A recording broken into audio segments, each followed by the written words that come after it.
Tem uma outra pergunta que uma mãe fez aqui também, que já respondi algumas vezes essa pergunta, uma pergunta muito boa. Ela diz assim: Doutor Paulo, quando começa a identificar os sinais de esquizofrenia e no autismo, como identificar esses sinais? Qual seria a idade? Tem esquizofrenia infantil?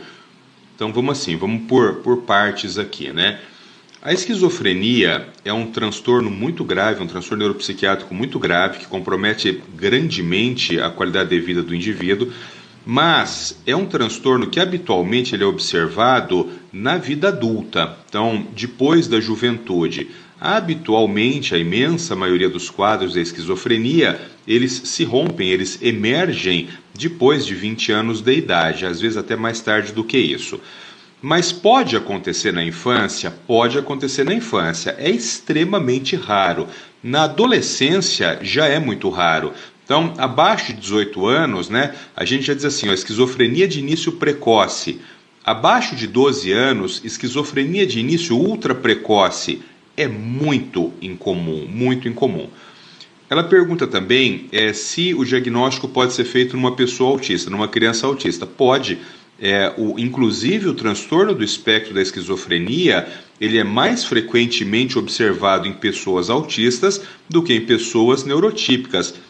Ou seja, estar no transtorno do espectro do autismo aumenta muito o risco de você ter o diagnóstico de esquizofrenia na vida adulta, né? Bom, sempre que eu dou aula sobre isso, né, sobre diagnóstico diferencial de autismo e esquizofrenia, eu sempre fico pensando nas minhas crianças, porque tem coisas que a gente fala numa aula que dá para as pessoas entenderem, elas entendem o que você está falando.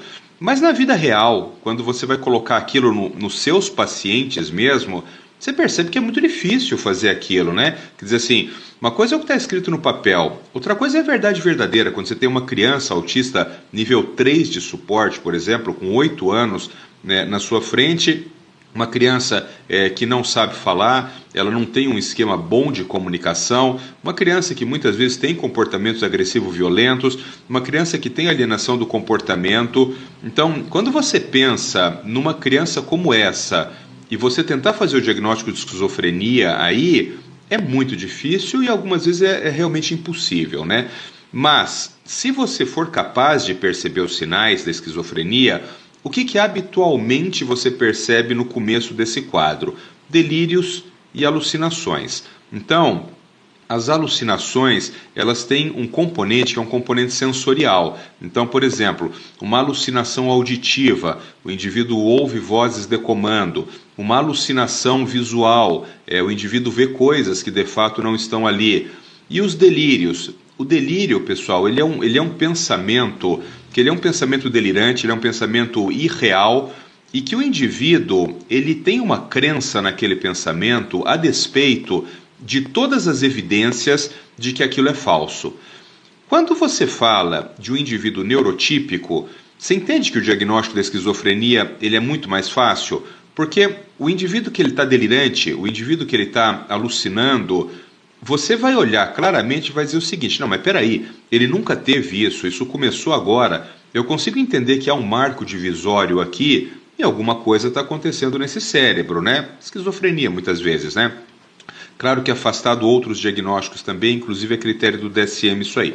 Agora, quando você tem um indivíduo, como um adolescente, uma criança, um adolescente, um jovem, com transtorno do espectro do autismo, mas mais sintomático, né? Nível 2, nível 3, e que muitas vezes não vai saber comunicar o que está acontecendo, você entende que esse diagnóstico ele fica muito difícil. Algumas vezes ele se torna totalmente impossível.